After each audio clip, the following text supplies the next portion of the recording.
Hi అండి, అందరికీ నమస్కారం. ఈరోజు మీకోసం అద్దె గర్భం ఫైనల్ పార్ట్. మరి కథలోకి వెళ్తే, ఐసీయూ గదిలో ప్రాణవాయువునిచ్చే యంత్రాలు చప్పుడు తప్ప మరే శబ్దమూ లేదు. అర్జున్, మాధవ్ ఇద్దరూ ఊపిరి బిగపట్టి అన్నపూర్ణదేవి వైపు చూస్తున్నారు. దశాబ్దాలుగా గుండె లోతులో దాచుకున్న ఆ చేదు నిజాన్ని బయటపెట్టడానికి ఆమె పెదవులు వణుకుతున్నాయి. నేను కూడా మాధవిలానే ఒకప్పుడు అని చెప్పి ఆగిపోయిన అన్నపూర్ణాదేవి కళ్ళల్లోంచి జారుతున్న కన్నీళ్లను తుడుచుకుంటూ మళ్ళీ గొంతు సవరించుకుంది. అన్నపూర్ణాదేవి భారంగా, అవును అర్జున్, నేను కూడా మాధవిలానే ఒకప్పుడు ధనవంతుల అహంకారపు కాళ్ళ కింద నలిగిపోయిన ఒక సామాన్య పేద అమ్మాయిని. ఈ వర్మ సామ్రాజ్యపు మహారాణ్ణి కాదు. వీధి దీపాల కింద చదువుకుంటూ పూట గడవక పస్తులున్న ఒక అనాథను. అర్జున్ కళ్ళు ఆశ్చర్యంతో విప్పార్లాయి. తన తల్లి ఎప్పుడు తన గొప్పతనం, తన రాయసం గురించే చెప్పింది తప్ప ఆమె గతం గురించి ఎప్పుడు ఒక ముక్క కూడా చెప్పలేదు. అమ్మా, ఏం చెబుతున్నారు మీరు? ఆ జమీందారు వల్ల మీ అమ్మ చనిపోయిందని చెప్పారు. మరి మీరు ఈ వర్మ కుటుంబంలోకి ఎలా వచ్చారు? అన్నపూర్ణదేవి మంచం వెనక ఉన్న దిండుకు ఆనుకొని తన గతాన్ని తలుచుకుంటూ దీర్ఘంగా నిట్టూర్చింది. నా తల్లి రక్తపు మడుగులో చనిపోయిన రోజు ఆ జమీందారు వాళ్ళ వారసుని తీసుకుని వెళ్ళిపోయాడు. క్యాన్సర్ నుండి కోలుకున్న నేను రోడ్న పడ్డాను. ఒక అనాథాశ్రమంలో పెరిగాను. ఉదయం పూట ఎంగిలి గిన్నెలు కడుగుతూ రాత్రి పూట చదువుకున్నాను. నా కష్టం, నా నిజాయితీ మాత్రమే నా ఆస్తులు. అప్పుడే ఆమె కళ్ళల్లో ఒక అందమైన జ్ఞాపకం తాలూకు మెరుపు కనిపించింది. అన్నపూర్ణదేవి చిరునవ్వుతూ, అప్పుడే కాలేజ్లో నీ తండ్రి విశ్వనాథ్ వర్మ పరిచయమయ్యాడు. ఆయన ఈ వర్మ సామ్రాజ్యానికి ఏకైక వారసుడు. కానీ ఆయనలో ఎలాంటి గర్వం ఉండేది కాదు. నా పేదరికాన్ని కాకుండా నా కష్టాన్ని చూసి ఆయన నన్ను ప్రాణంగా ప్రేమించాడు. నేను ఆయన్ని నా సర్వస్వంగా నమ్మాను. కానీ ఆ ముఖంలో చిరునవ్వు మాయమై ఒక భయంకరమైన వేదన ఆవరించింది. అన్నపూర్ణదేవి వణుకుతున్న స్వరంతో, కానీ ఈ వర్మ కుటుంబానికి మా ప్రేమ ఒక నేరంలా కనిపించింది. నీ తాతగారు, ఈ ఇంటి బంధువులు నన్ను ఎంత దారుణంగా అవమానించారో నీకు తెలియదు అర్జున్. నన్ను ఒక పడుపు వృత్తి చేసుకునే దాంట్లో చూశారు. డబ్బు కోసం వర్మగారి వారసుడికి వల వేసిన మాయలాడి ఆ నన్ను నడు రోడ్డు మీద నిలబెట్టి రాళ్లతో కొట్టినంత పనిచేశారు. నా ఆత్మగౌరవాన్ని బజార్లో నిలబెట్టి వేలం వేశారు. మాధవి ఆ మాటలు వింటూ కన్నీళ్లు పెట్టుకుంది. తనపై అన్నపూర్ణదేవి చేసిన అవమానాలన్నీ ఒకప్పుడు ఆమె స్వయంగా అనుభవించినవే అని మాధవికి ఇప్పుడు అర్థమైంది. నీ తండ్రి వాళ్ళందరినీ ఎదిరించి నన్ను పెళ్లి చేసుకున్నాడు. కానీ ఇంటి మనుషులు నన్ను కోడలుగా ఎప్పుడు అంగీకరించలేదు. నన్ను ఎప్పుడూ ఒక బానిస కంటే హీనంగా చూసేవాళ్ళు. నీకు 5 ఏళ్ల వయసు ఉన్నప్పుడు ఒక కారు ప్రమాదంలో నీ తండ్రి చనిపోయాడు. అర్జున్ తన తల్లి చేతిని గట్టిగా పట్టుకున్నాడు. తన తండ్రి మరణం తర్వాత ఆమె ఒంటరిగా ఈ రాబందుల మధ్య ఎలా బతికిందో అతనికి ఇప్పుడు అర్థమవుతుంది. అన్నపూర్ణాదేవి కన్నీళ్లతో, నీ తండ్రి మరణం తర్వాత ఈ ఇంట్లో ఉన్న రాబంధువులు, ఆ దేవిగాడి తండ్రి అందరూ కలిసి మనల్ని రోడ్డు మీద గెంటేయాలని చూశారు. అప్పుడు నాకు అర్థమైంది అర్జున్, ఈ ధనవంతుల ప్రపంచంలో బతకాలంటే మంచితనం పనికిరాదు అని.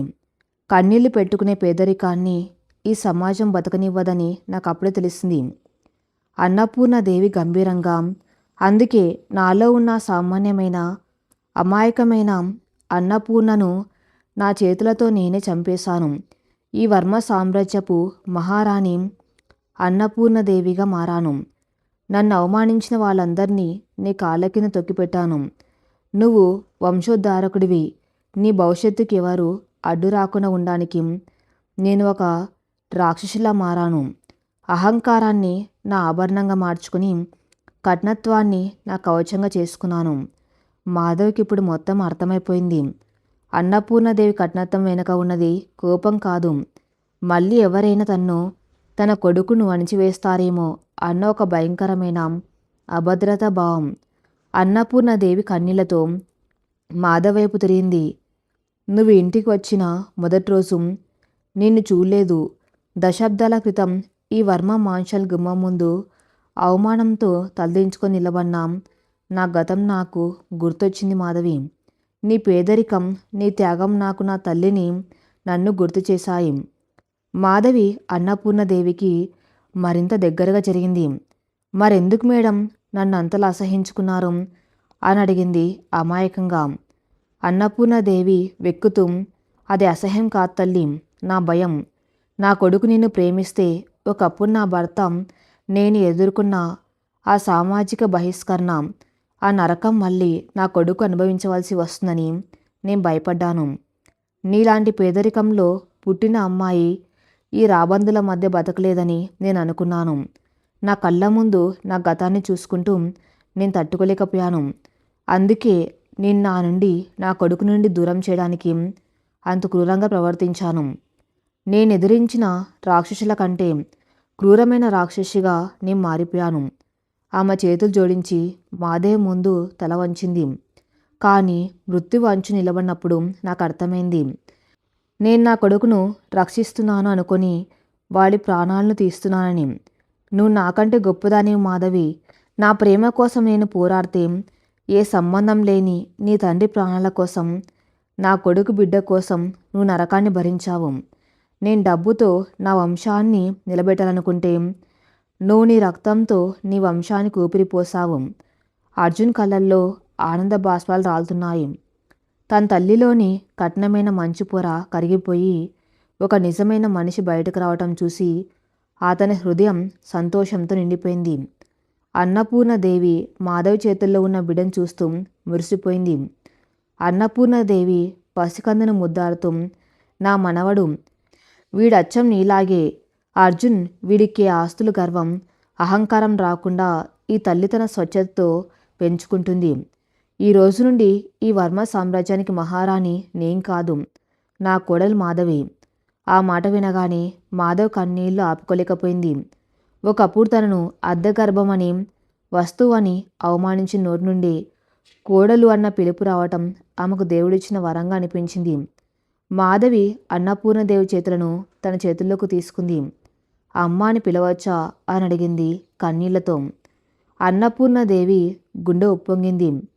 పిలువు తల్లి, నా గర్భాన పుట్టకపోయినా ఈరోజు నువ్వు నాకు ఇంకో జన్మనిచ్చావు అని చెబుతూ మాధవిని గట్టిగా తన గుండెలకు హత్తుకుంది. అర్జున్ ఈ అద్భుతమైన దృశ్యాన్ని చూస్తూ ఒక పక్క తన భార్యను, మరోపక్క తన తల్లిని కౌగిలించుకున్నాడు. ఆ ఐసీ గదిలో ఉన్న ఆ 3 ప్రాణాలు, వాళ్ళ మధ్య ఉన్న అపార్థాలన్నీ తొలగిపోయి ఒక స్వచ్ఛమైన బంధంగా అల్లుకున్నాయి.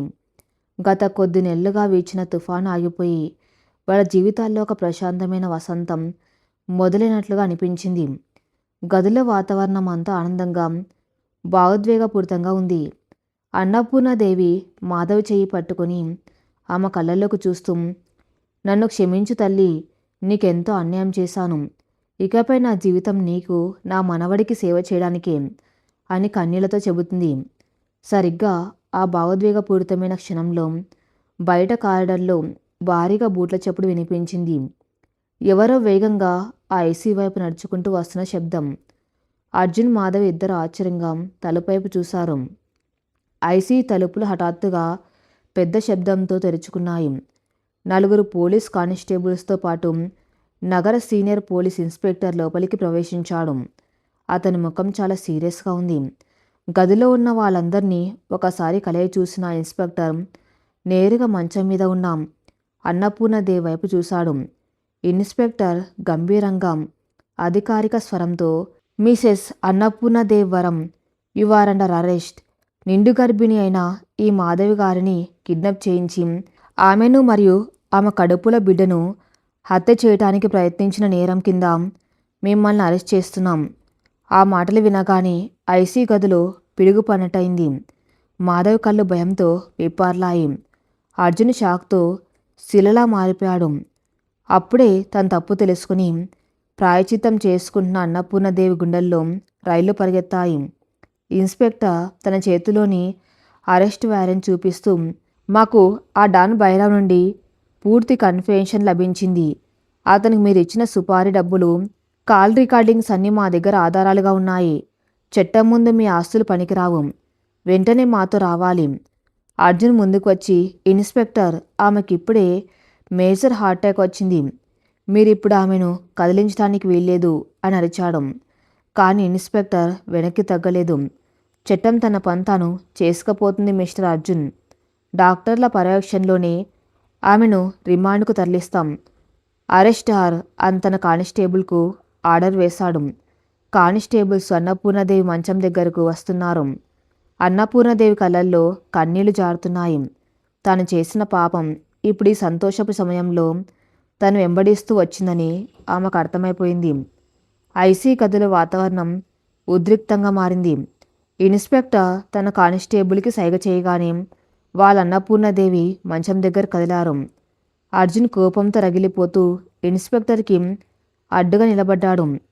అర్జున్ గట్టిగా, ఇన్స్పెక్టర్, నేను చెప్పేది మీకు అర్థం కావటం లేదా? ఆమెకిప్పుడే గుండెపోటు వచ్చింది.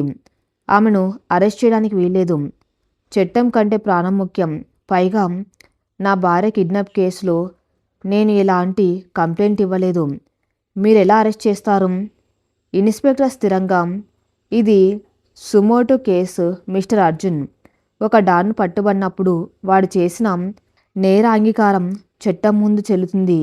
వాడు మీ తల్లి పేరు చెప్పాడు. మీ భార్యను, కడుపులో ఉన్న బిడ్డను దారుణంగా చంపడానికి వీరు ₹1,00,00,000 సుపారీ ఇచ్చారని వాంగ్మూలం ఇచ్చాడు. ఆ మాట వినగానే అర్జున్, మాధవి మాత్రమే కాదు, మంచం మీద ఉన్న అన్నపూర్ణదేవి కూడా షాక్తో ఉలిక్కిపడింది.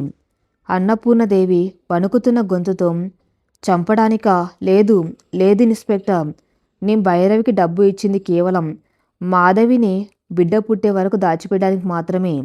నా కొడుక్కి ఆమె కనిపించకూడదని కిడ్నాప్ చేయమన్నాను, కానీ చంపమని నేను చెప్పలేదు. ఆమె నా మనవణ్ణి మోస్తున్న తల్లి. నా వారసుని నేనెందుకు చంపుకోవాలని చూస్తాను? ఇన్స్పెక్టర్ వ్యంగ్యంగా నవ్వాడు. కథలు చెప్పకండి మేడం, భైరవ స్పష్టంగా చెప్పాడు. మేడం కిడ్నాప్ చేసి బిడ్డ పుట్టాక మాధవ్ని లేపేయమన్నారు. కానీ అదే కుటుంబం నుండి ఇంకొకరు కాల్ చేసి ఇద్దరిని కడుపులోని చంపేయమని డబల్ అమౌంట్ ఇచ్చారు అని వాడు ఒప్పుకున్నాడు. అర్జున్ మెదల్లో ఏదో ట్యూబ్లైట్ వెలిగింది. ఇంకొకరా? మా కుటుంబం నుండి ఇంకొకరు డబల్ అమౌంట్ ఇచ్చారా? ఎవరు వాడు? సరిగ్గా అప్పుడే ఐసీ బయట నుండి చప్పట్లు కొడుతున్న శబ్దం వినిపించింది. Clap clap clap. అందరి దృష్టి తలపై మళ్ళింది. అక్కడ 2 చేతులతో చప్పట్లు కొడుతూ ముఖంలో ఒక పైశాచికమైన నవ్వుతో నిలబడి ఉన్నాడు దేవ్. అర్జున్ పెద్దనాన్న కొడుకు. వర్మ గ్రూప్ ఆస్తులపై ఎప్పటినుంచో కన్నేసిన స్వార్థపరుడు. దేవ్ నెమ్మదిగా నడుచుకుంటూ గదిలోకి వచ్చాడు. అతని వెనక 2 దృఢమైన అనుచరులు ఉన్నారు. దేవ్ నవ్వుతూ, వాటే డ్రామా, వాటే ఎమోషన్. చూస్తుంటే కన్నీళ్లు వచ్చేస్తున్నాయి పెద్దమ్మ. నీ అహంకారం, నీ వంశం పిచ్చి ఎంత గొప్ప అనుకున్నాను. చివరికొక అనామకురాలి ముందు చేతులు జోడించేంత దిగజారిపోయావా? అర్జున్ కళ్ళు కోపంతో ఎర్రబడ్డాయి. అర్జున్ పిడికిలి బిగిస్తూ, దేవ్, ఏం నువ్వు మాట్లాడుతున్నది? ఇక్కడికి ఎందుకు వచ్చావు? దేవ్ ఇన్స్పెక్టర్ వైపు తిరిగి ఒక కన్ను గీటాడు. అప్పుడు అందరికీ అర్థమైంది, ఇన్స్పెక్టర్ కూడా దేవ్ జేబులో మనిషి అని. ఇన్స్పెక్టర్ నెమ్మదిగా వెనక్కి తగ్గి దేవ్ వెనక నిలబడ్డాడు. కానిస్టేబుల్స్ ఐసీ తలుపులు గడియవేశారు. దేవ్ అర్జున్ వైపు క్రూరంగా చూస్తూ, ఎందుకు వచ్చానా బ్రదర్? నా సామ్రాజ్యాన్ని నేను తీసుకోవడానికి వచ్చాను. ఆ భైరవగాడికి డబల్ అమౌంట్ ఇచ్చింది నేనే. ఆ మాధవిని, ఆ బిడ్డను చంపమని ఆర్డర్ వేస్తుంది నేనే. ఆ మాట వినగానే మాధవి గుండె అయిపోయినంత పనైంది. తన ఇంటికి వచ్చిన కొత్తలో ఆసుపత్రిలో ఐఎఫ్ జరిగే సమయంలో దేవ్ తన్ని చూసి అసహించుకున్న సంఘటన ఆమె గుర్తొచ్చింది. అన్నపూర్ణదేవి షాక్తో మంచం మీద నుండి లేవడానికి ప్రయత్నించింది. అన్నపూర్ణదేవి కోపంతో అరుస్తూ, ఒరే దేవ్, నువ్వా?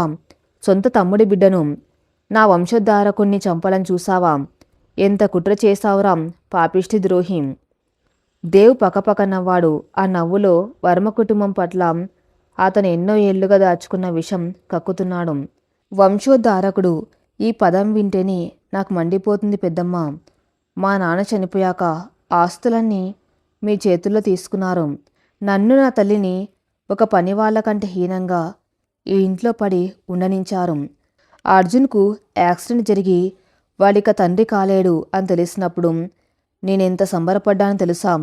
వర్మ సామ్రాజ్యానికి ఇక నేనే రాజుననుకున్నాను. దేవ్ మాధవ్ వైపు కోపంగా చూశాడు.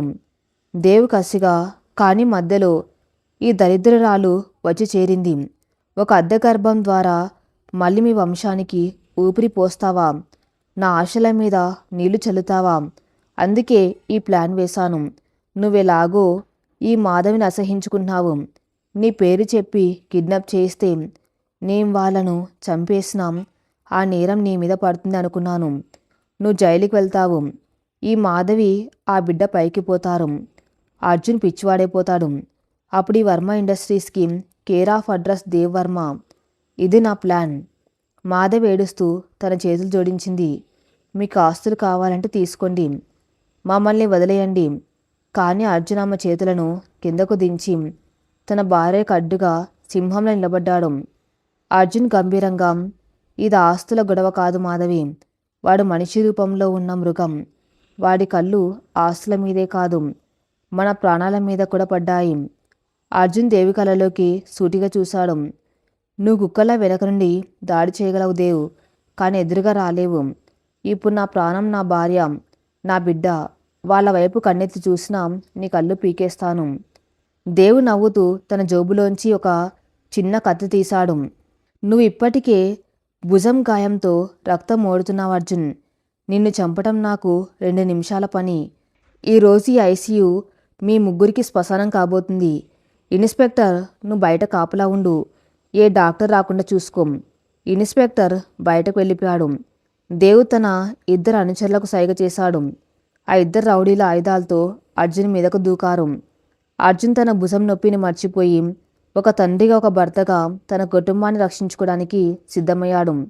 ఒక రౌడీ చేతిలోని ఇనుపరాడును తప్పించుకుని వాడి ముఖం మీద గట్టిగా గుద్దాడు. వాడి ముక్కు పగిలి రక్తం కారింది. మరో రౌడీ వెనక నుండి వచ్చి అర్జున్ను పట్టుకోవడానికి ప్రయత్నించాడు. అర్జున్ తన మోచేత్తో వాడి కడుపులో బలంగా పొడిచి పక్కనే ఉన్న మెడికల్ ట్రే తీసుకుని వాడి తల మీద కొట్టాడు. గదిలోని మందుల సీసాలు, సెలైన్ బాటిల్స్ అన్నీ పగిలి కింద పడుతున్నాయి. మాధవ్ భయంతో ఒక మూలకు నక్కి మంచం మీద ఉన్న అన్నపూర్ణదేవికి అడ్డుగా నిలబడింది. తన ప్రాణాలు పోయినా తన బిడ్డకు, తన అత్తగారికి ఏమీ కాకూడదని ఆమె నిశ్చయించుకుంది. అర్జున్ విరోచితంగా పోరాడుతున్నాడు. 2 రౌడీలను నేలమట్టం చేశాడు. కానీ విపరీతమైన రక్తస్రావం వల్ల అతని కాళ్ళు తడబడుతున్నాయి. శ్వాస వేగంగా ఆడుతుంది. దేవి పరిస్థితిని గమనించాడు. అర్జున్ బలహీనపడ్డాన్ని చూసి ఇదే సరైన సమయం అనుకున్నాడు. దేవ్ అకస్మాత్తుగా తన వెనక దాచుకున్న తుపాకీ బయటకు తీశాడు. దాన్ని నేరుగా అర్జున్ గుండెకు గురిపెట్టాడు. గదిలో ఒక్కసారిగా నిశ్శబ్దం ఆవరించింది. ఆ తుపాకీ చూడగానే అర్జున్ ఆగిపోయాడు. దేవ్ క్రూరమైన నవ్వుతూ, ఆట అయిపోయింది అర్జున్. నువ్వెంత పోరాడినా ఈ బుల్లెట్ వేగం ముందు నువ్వు ఓడిపోవాల్సిందే. నువ్వు చనిపోతే ఆ తర్వాత నీ భార్య, నీ తల్లి, నీ బిడ్డ ముగ్గురిని ఒకేసారి పైకి పంపిస్తాను. Good bye brother. దేవ్ తుపాకీ ట్రిగర్ మీద వేలు వేశాడు. మాధవ్ కళ్ళు భయంతో విప్పర్లాయి. ఆ తుపాకీ అర్జున్కి గురిపెట్టి ఉండడం చూసి ఆమె గుండె ఆగిపోయినట్టు అనిపించింది. ఆపరేషన్ జరిగి కనీసం 10 గంటలు కూడా కాలేదు. ఆమె శరీరం నొప్పులతో కాలిపోతుంది. అడుగేస్తే ప్రాణం పోయేంత వేదన. కాంత్ తన కళ్ళ ముందు తన ప్రాణంగా ప్రేమించే భర్త చనిపోబోతున్నాడు. దేవుళ్ళ తన కుటుంబాన్ని ఆదుకున్న ఆ మనిషి ప్రాణాలు గాల్లో కలగబోతున్నాయి. మాధవ్ మెదడు ఆలోచించడం మానేసింది. ఆమెలోని ప్రేమే ఒక రాక్షస బలాన్నిచ్చింది. అర్జున్ సార్ వద్దు అంటూ ఒక్క ఉదుట్న మాధవి తన నొప్పులను సైతం లెక్క చేయకుండా అర్జున్కు అడ్డుగా మధ్యలో దూకింది. అర్జున్ షాక్తో మాధవి వద్దు అని అరుస్తూ ఆమెను ఆపడానికి చేతులు చాపాడు. దేవి కళ్ళల్లో క్రూరత్వం మెరిసింది. ట్రిగర్ నొక్కాడు. డామ్! ఐసీ గదిని దద్దరిల్లేలా చేస్తూ ఒక భయంకరమైన తుపాకీ శబ్దం గాలిని చీల్చుకుంటూ బయటకు వచ్చింది. ఆ తుపాకీ శబ్దం ఐసీ గదిలో భయంకరంగా ప్రధ్వనించింది. అర్జున్కు అడ్డుగా దూకిన మాధవి కళ్ళు గట్టిగా మూసుకుంది. తన ప్రాణం పోయినా పర్వాలేదు, తన భర్త ప్రాణాలు దక్కాలన్న ఏకైక కోరికతో ఆమె బుల్లెట్ను స్వీకరించడానికి సిద్ధమైంది. కానీ క్షణాలు గడిచినా ఆమెకి ఇలా నొప్పి తెలియలేదు. నెమ్మదిగా కళ్ళు తెరిచి చూసింది. ఆమె కళ్ళ ముందు అర్జున్ సురక్షితంగా ఉన్నాడు. అతను కూడా షాక్తో ఆమెను గట్టిగా పట్టుకొని ఉన్నాడు. గదిలో ఇంకొకరి అర్తనాదం వినిపించింది. అది దేవ్ చేతిలో ఉన్న తుపాకీ కింద పడిపోయింది. అతని కుడి చేతి మణికట్టు నుండి రక్తం దారగా కారుతుంది. నొప్పితో వాడు విలవిల్లాడుతున్నాడు. ఏం జరిగింది అర్జున్? మాధవ్ తలుపు వైపు చూశాడు. అక్కడి చేతిలో తుపాకీతో నిలబడి ఉన్నాడు మేనేజర్ రాజశేఖర్. అతని వెనక కేవలం కానిస్టేబుల్ కాదు, ఏకంగా నగర పోలీస్ కమిషనర్ తన స్పెషల్ టాస్క్ ఫోర్స్ టీంతో నిలబడి ఉన్నాడు. అవినీతికి అమ్ముడిపోయిన ఆ ఇన్స్పెక్టర్ అప్పటికే వాళ్ళు బేడీలు వేసి పట్టుకున్నారు. రాజశేఖర్ దేవ్ వైపు కోపంగా అడుగులు వేశాడు. వర్మగారు ఉప్పు తిన్న నెత్తురు నా ఒంట్లో ఉంది దేవ్. నా యజమాని ప్రాణాల మీదకు వస్తే చూస్తూ ఊరుకోవడానికి నేను ఆ ఇన్స్పెక్టర్లో అమ్ముడుపోలేదు. కమిషనర్ సార్, వీడే అసలు కుట్రదారి. మాధవ్ గారి కిడ్నాప్ వెనక, ఈ హత్యాయత్నం వెనక ఉన్నది వీడే. కమిషనర్ సైగ చేయగానే పోలీసులు దేవ్ ఇద్దరు రౌడలను చితకబాది సంకెళ్ళు వేశారు. దేవ్ నొప్పిని భరిస్తూ కోపంగా అడుగుల వైపు చూశాడు. దేవ్ అరుస్తూ, ఇది ఇక్కడితో ఆగిపోలేదు అర్జున్.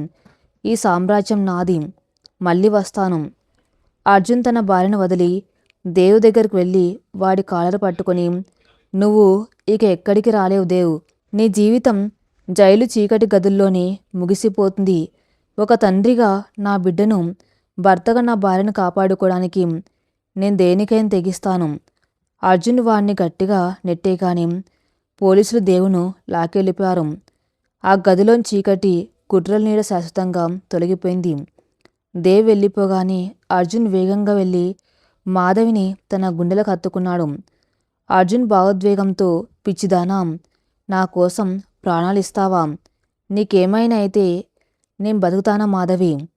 మాధవ్ కన్నీళ్లతో నవ్వుతూ, నా ప్రాణం మీలో ఉంది సార్, మిమ్మల్ని కాపాడుకోవటం నా బాధ అని అతని ఛాతిపై తలవాల్చింది. అప్పుడే మంచం మీద నుండి అన్నపూర్ణదేవి గొంతు వినిపించింది. మాధవి. మాధవి నెమ్మదిగా వెళ్ళి అన్నపూర్ణదేవి పక్కన నిలబడింది. అన్నపూర్ణదేవి 2 చేతులతో మాధవి చేతులను పట్టుకొని కన్నీళ్లు పెట్టుకుంది. తన కళ్ళ ముందు మాధవి చేసిన త్యాగం ఆ అహంకారాన్ని సమూలంగా నాశనం చేసింది. ఈరోజు నువ్వు కేవలం అర్జున్ను కాపాడలే తల్లి, నా కళ్ళు తెరిపించావు. ప్రాణం కంటే ఆస్తులు, పరువు గొప్పవి కావని నిరూపించావు. నా అహంకారం ఈ కుటుంబాన్ని నాశనం చేయబోయింది, కానీ నీ ప్రేమ మమ్మల్ని కాపాడింది. నన్ను క్షమించి మాధవి. ఈ ఇంటి కొడలుగా కాదు, ఈ ఇంటి దేవతగా నిన్ను ఆహ్వానిస్తున్నాను. అదే సమయానికి రామకృష్ణ, లక్ష్మి పరిగెత్తుకుంటూ గదిలోకి వచ్చారు. దేవ్ అరెస్ట్ అయిన విషయం వాళ్లకు తెలిసింది. తమ కూతురు సురక్షితంగా ఉండటం చూసి వాళ్ళు ఊపిరి పీల్చుకున్నారు. అన్నపూర్ణదేవి రామకృష్ణ వైపు చేతులు జోడించింది.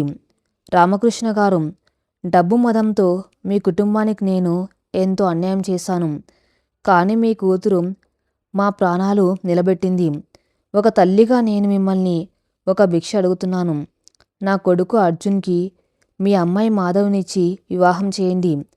ఆ కాంట్రాక్ట్ అనే పదాన్ని శాశ్వతంగా చెరిపేసి మనల్ని బంధువులు చేయండి.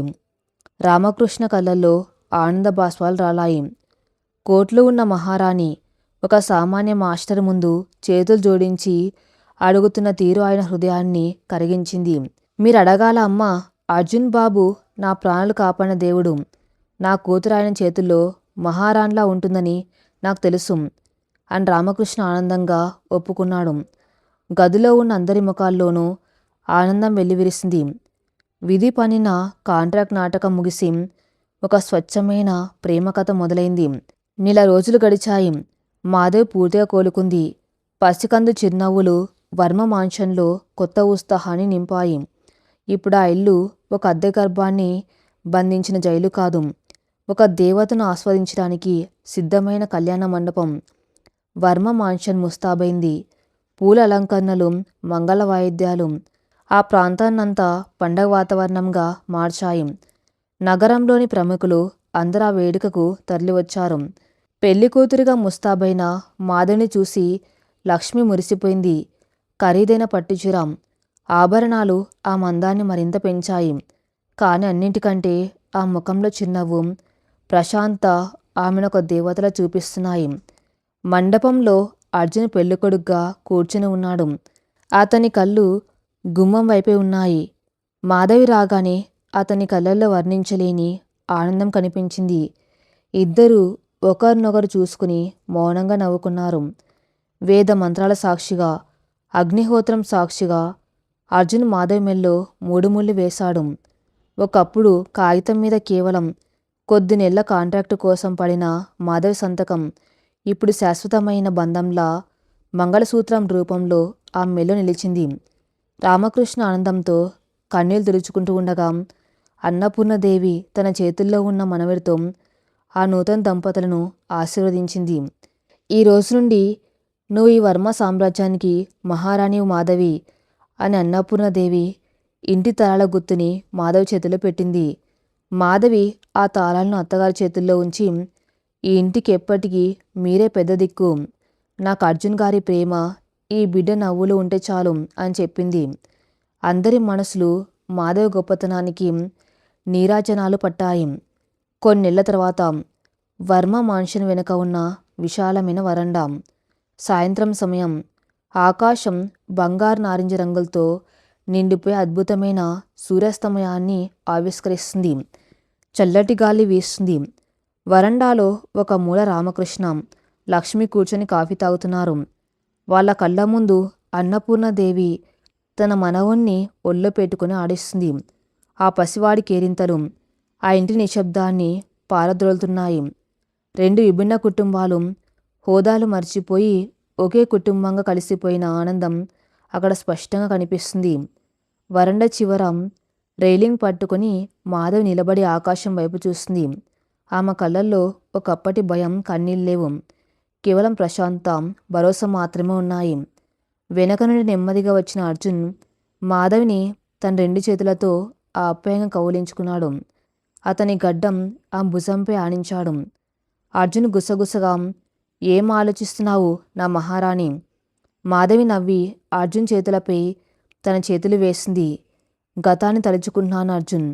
ఆసుపత్రి కార్డర్లో ఆ కాంట్రాక్ట్ పేపర్ మీద వణుకుతూ సంతకం చేసి నేను ఈరోజు మీ గుండెల్లో ఇంత భద్రంగా ఉన్నానని తలుచుకుంటే ఓ కళ్ళ అనిపిస్తుంది. అర్జున్ ఆమెను తన వైపు తిప్పుకున్నాడు. ఆమె కళ్ళల్లోకి ఎంతో ప్రేమగా చూశాడు. అది కల కాదు మాధవి, మన ప్రేమ సాధించిన నిజం.